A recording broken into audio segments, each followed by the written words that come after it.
Hello, and welcome to some special bonus content from Homeschool Moms Unfiltered. I'm your host, Amanda, and my amazing co-host is... Hello, I'm Megan. Our regular podcast episode this week is about unschooling and math, and we've linked that episode below so you can get the complete picture.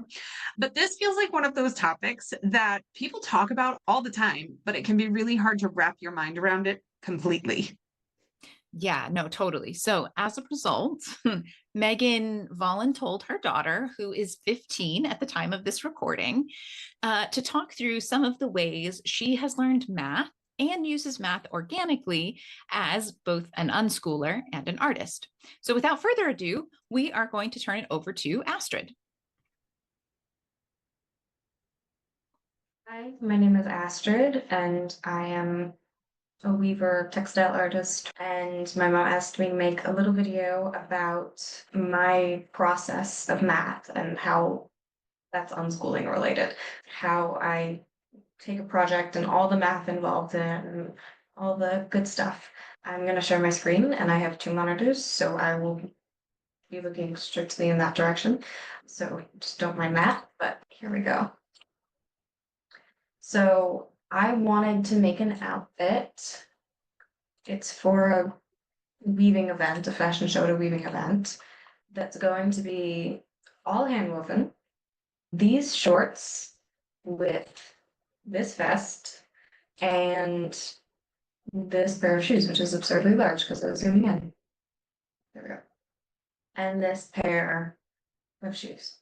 And so for the patterning, I patterned the shorts myself and all the fabric designs, which I'll show in a couple minutes. As far as the shorts go, I start with a pant block. Block is purely for shape and fit, basically tracing it off just to get that shape, but I'm going to completely alter it. The pattern that I end up with something like this. So there's certain things in here, and I won't go over all of it because it took like 3 hours, but certain things in here mainly being that the darts are transferred into the seams so that I'm not sewing darts and also seams. That's just a matter of like here where I curved my waistband out of, making it so that there's no more dart in the waistband. It's been uniformly shaped that I can check that any parallel line here would be, I believe, 2 inches, was it? Also that there's no dart here, it's in my seam. And I also like basic things like taking up the inseam, and I don't think I did anything to the rise here, but I did flare it because they're a loose short. The main thing here was the waistband, and you can see how I didn't put button markings, but there's a button panel here that then when it folds, it'll be properly centered. So it flips here, but then has a second turn back, and it has all the accommodating notches and systems. And so there's a little 3x3 inch square here that replaces the side seam so that these grommet panels can go in. They're, I believe, 3/4 of an inch and just are placed perfectly. And so the main patterning with this one is getting the curve in the waistband, but then also to evenly distribute that I know all of my measurements are identical to what they would have been in the original pattern while also matching up to the seams that they need to. So I can check that a graded line is going to sew nicely up against this, and that there's almost no difference when I go to match it up. The tolerance is generally 0.008-ish. So even under all graded sizes, which is the next thing I'll talk about, I grade my patterns even though it's not going into production. I just have this like, I might need it in the future kind of approach. So for grading, and I'd have to pull up my grade maps. I did not open those. Grading in its essence is evenly distributing a certain amount of growth. So I was taught mostly to follow a 2-inch grade map. So this is the basic, because I wasn't doing it for an assignment, I did not write it out fully, but because I can just do that in the software or in my head. The concept is to take, and Gerber AccuMark, the software that I use, is drafted on an XY Cartesian graph. So when I type in my grading coordinates, it all has to follow XY, positive and negative. The basic map that I would follow is something like this. This is a 1.5, not a 2-inch. I used a 2-inch. But it basically means that either it's 1.5 or 2 inches in between each sizes. Your waist is going to grow that much, your everything. But it has to be evenly distributed between all of the seams, all of the darts, every point, every end point, every end line in the pattern. And in this case, this only had a 1/2 inch length grade, which isn't a lot. Following that original pattern, I have to figure out how my waistband, which is now 3 separate pieces that do not at all match my points because they're not an evenly divided third, and all kinds of different things. I have to figure out how much to add to the seam because it's not an even third. I couldn't just take a fraction of this and a fraction of this and add it to here so that they were evenly thirds, because that's not an even division of measurement. This would generally be smaller or none. I chose to do only a 1/16 of an inch because it's just enough, but it could be anything really. That is up to the pattern designer or the grader's choice. And then kept the standard 1/4 inch in length and same here. And so that is applied, literally going into every point and typing in, I hit clear Y, 0.062, update, okay. And I go into every single point and do that. Everything that then is a seam line that is going to get sewn together, those measurements have to be checked. So the way I did before, I can show you, for example, my back waistband. That I have to make sure it should be off by 1.5 inches. But it shows me the grading. And if that grading is too high of a difference between sizes, there's different ways to apply my coordinates to points or to lines that will affect that. And so I won't go into like all the nitty-gritty because it really depends on the pattern, but that's the standard formula. Even things like placement for my grommets, for my lace-ups, have to get marked. And then to take this and actually bring it out of Gerber, I do tile my own patterns because I'm not paying to get that printed. So I just save it as a 1-to-1, bring it into Acrobat and just tile it using the poster print PDF. And so this shows all my sizes. I do have seam allowances turned off. If you're a home sewer, you'll be like, where's the seam allowance? I turn them off because I have it written down, even though it's differing. My seam allowances are flat felled or French seam allowance lengths, but I don't put that because then I can't see my lines. I would have to go into Illustrator, and unless I was selling these, there's no point in that. So then I just set it so that they overlap and I can print these out on a home printer and tape it all together, no problem. But that will have 6 through 12. There's 6 different size ranges in here. And even things like hem turn backs. So when I go to, I just realized I have this on the wrong screen. There we go. So there's the tile patterns. There's 6. There we go. 6 sizes, all graded and in color. Some people prefer dots and dashes, but it does have turnbacks. So there's a 3/4 inch turnback here that will fold under and then come back around. That's a lovely grabber tool. Okay, now into pattern making, which is like weaving pattern making. This is also pattern making. The pattern making, which is my favorite bit. So pardon me if I rant or get excited. The basic concept for this was this pattern, and I have been doing 9,000 variations of this pattern for the last couple months. I'll show you the main one that I ended up picking and the process it was to design that.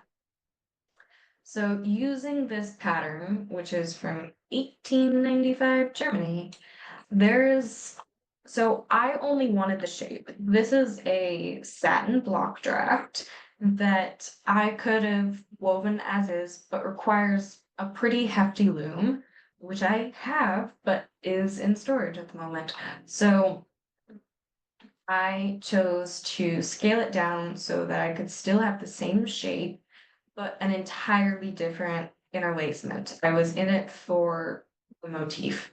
So there's many ways that I could get the shape out of this, depending on how complex it is. Because this is a pretty straightforward draft, everything is already in multiples of 5. I just have to decrease them. That it was really easy. So I just ended up typing it in. So this is it. This is what's referred to as a profile draft, basically meaning it is only the shape. This is never fabric. It is just shape in a 6x6 grid. That is the basic form.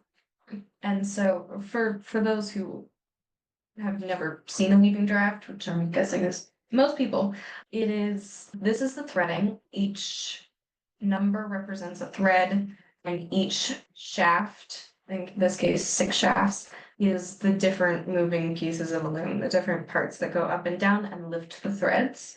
And then these are the treadles. Each treadle is tied up, which is this. So in this case, treadle 1 is shafts 1 and 3, 2 is 1, 2, 3, and 4, and etc. For design purposes, I chose to double it, which just scales it up. That's just for scale purposes, which you'll see in a minute why that's relevant. So I wanted to weave it as summer and winter because that is a manageable way to weave this on a smaller loom, or not. It's not actually that small, but smaller in design scale. So summer and winter is a tied weave, and block substitution is where it takes each pixel, and develops it by multiplying it with a different format. So you can see in this one, the first pixel is going to become 1, 3, 2, 3, and then it repeats. So it's just evolving it. So I chose to do summer and winter Dukagon. Dukagon is the treadling style. All of these summer and winters are created equal more or less. Summer and winter, it's a tied weave. So everything that was shifted up 2 shafts and has been added these ties. Basically every other thread it's going on 1 or 2, and same in the treadling. The treadling this is called tabby, is treadling ties versus pattern. So 1 and 2 versus 3 through 8. Dugagang I picked because it's a simpler treadling system, and I haven't done this part yet on my own draft, but 5, 7, 9, 11, 13, and on and on. 2, 3, 5, 7. There. So by rearranging the treadles, you can see the different systems. And basically it's evolving the same tie-up, but to duplicate it so that it's alternating my tabby treadles, which is something that you would only need if you were doing a different treadling format of summer and winter. That's why I picked Dupligong, is because this design will look better in a straighter, more, I want to say like direct approach to the treadling systems. So that brings me to my next thing, which is the formula for actually picking yarns. A lover of absurdly thin yarns. So this is 60 wraps per inch, which for reference is if you took a ruler or a pencil or something, and you wrapped this yarn around it 60 times, that would fit in a 1 inch. That's one way of determining yarn size. The other is grist, which is the amount of yards in a pound. In this case, it's 6,720, which is how I calculate things like weight, etc. So this I had already decided was going to be my warp. It's a cotton and 216, which is the measurement. 2 represents the number of plies, and 16 represents the diameter, which is a different formula per fiber, so it's not universal. And so to figure out how much yarn I needed, this is my how I write things out, was I was initially trying to figure out how much of my different yarns and also how much of my different fabrics is like things like which fabric where and stuff like that, especially on my shoes, as I wanted to know how much fabric where. So for the shorts, that's really easy because it's my own pattern. And I can show you that bit. This is Gerber Explorer. And so in Gerber, we can make what's called a marker, which is generally used for production. So I would set the amount of different sizes that I need and stuff like that so that a production cutter would know how to use it or how to best lay things out according to the grain of your fabric. Different fabrics have direction or grain depending on the type of fabric it is. My shorts in this case have none, which is convenient for my fabric usage.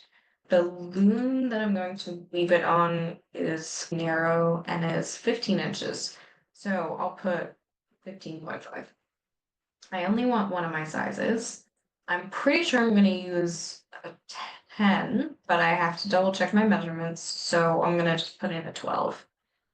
And I can take this and I can lay things out. It lays it out in what it thinks is the most efficient manner. It usually isn't. And place my patterns by simply rotating them, shifting them, etc. If I was doing this for real production, I would have a whole slew of sizes, and then I would take a layout of the whole page, which I'll show you in a sec. And this, by the way, was determined, this knows how many of each pattern piece by a model that I make, and I tell it what fabric, how much. There's a separate one of these for also my fusing pieces, which have their own separate pattern pieces, and usually my lining, but in this case, I'm just using self for lining. And so in theory, I would have a whole slew of pattern pieces for different sizes from either 6 through 12 or 8 through 14 or whatever I have my grading set to in my rule table. I would take this and I would mark out the whole thing and I would say this is where this size ends and how many of that I want, so that a cutter knows how to lay that out. Because I'm, in this case, just using it as a home sewer, it tells me down here exactly how much fabric I need with this particular layout. So I just round up to 3 yards. And in my notepad, I love notepad. So I determined that this was 36 was going to be my set. The set is the amount of ends to an inch, which is determined by wraps per inch. So if for different interlacements, it's different divisions of wraps per inch. If it's plain weave, which is what most clothing and things are made out of, which is the highest form of interlacement, it is going to be half approximately of the wraps per inch. If it's something like a twill, it would be higher. It would be 2/3 of my wraps per inch. In this case, I went for 36 because I've used this yarn and I like it that way. But also because it's a base of plain weave for my pattern fabric. While not strictly being plain weave, I want it to hold my pattern weft quite, I don't know what the word, maybe firmly. Knowing that it's 18 inches in the reed, I generally assume it's going to come down to about 15.5 by the time it's finished, which is what I put in Gerber. But that's beside the point. So 36 ends to an inch times 18 inches is 650 ends. I did write down how much yardage I need for everything. The vest, I am using someone else's pattern, so I went based off their instructions. And shoes, I haven't patterned yet because that's a very hands-on patterning that I just do on the mold shape itself. So that I know just from experience that that's going to be about a yard, not quite, maybe 3/4 of a yard at this width. If it was a better width, it would be significantly less. But I put a yard for each. Taking that, I added together all the amount of yards that I wanted and ended up saying about 90.33, probably a 9.5 yard work. But the simplest way of, and that's combining solid. I don't know if I mentioned, but the shorts will be solid black. There'll be a different fabric from the vest, and the vest will be that pattern fabric. So for the shorts, I had determined 3 yards, that's going to be solid. So I don't include my pattern weft for that. But in total, I needed 6,064 yards for black out of my 16-2 cotton.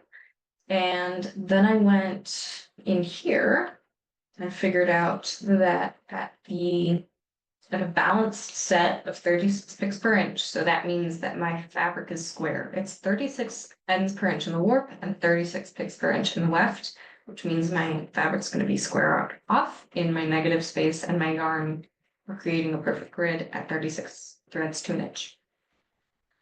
That I just figured out for my weft by taking 36, multiplying it by 18 by the width in my reed, and multiplying it by 3 1/3, which is what I had estimated for my yardage. Same for the other 2 fabrics. When it comes to the pattern weft, so pattern weft, like I had said before, is thicker. And because I'm alternating the 2 wefts, there needs to be a different set for both, which I just realized I didn't show full scale. There's a different set for both because they're working in with each other. There's just a certain way of calculating that. I know my ground cloth isn't going to be perfectly squared because it would be too dense if it was. So, go back to Google. This is my warp, solid black. And then for my weft, I still haven't decided between 2 pink colors. Either way, I'm buying it tomorrow, so we shall see. But either way, the yardage is the same.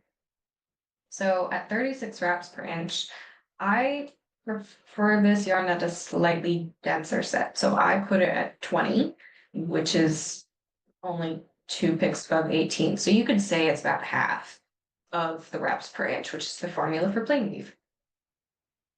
Knowing that, I calculated it differently. I just put in 20 picks per inch for 4 yards of pattern weft. That's 1,440 yards of my yarn. These yarns are listed in metric because I'm in the UK at the moment. And I just went and converted meters to yards to figure out how many yards, because I'm an American who must use imperial, because that's what I know. And so I put it in and converted it and then just figured it out. I just divided my total amount of yards combined for the two yarns and divided it by the amount in a 100-gram cone, which is what this place offers. And I did the same for both yarns, which brought me to 300-gram cones of pink and 800-gram cones of black, which is a lot. That's 200 grams under a pound. But that's a lot.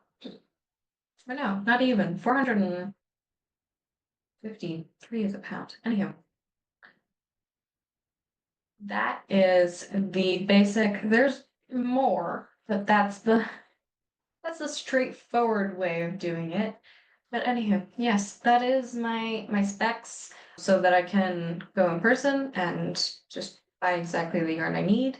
So there's a lot of different ways to develop things using different math is my explanation. These are the things I particularly nerd out about as an unschooler. And even though it is standard math, the application is entirely different. So that's how I learned by doing.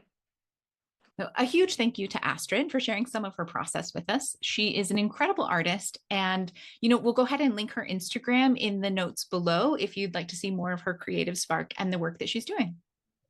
And if you have any questions about unschooling and math, let's talk. This is not an easy concept because it's so different from what we've all known about math and education our entire lives. So we host a Facebook group and we host a live Patreon Q&A every single month. We'll link the details for those things in the notes below as well. So come, let's chat. We're here to help. But in the meantime, happy homeschooling. Yeah, have a great one.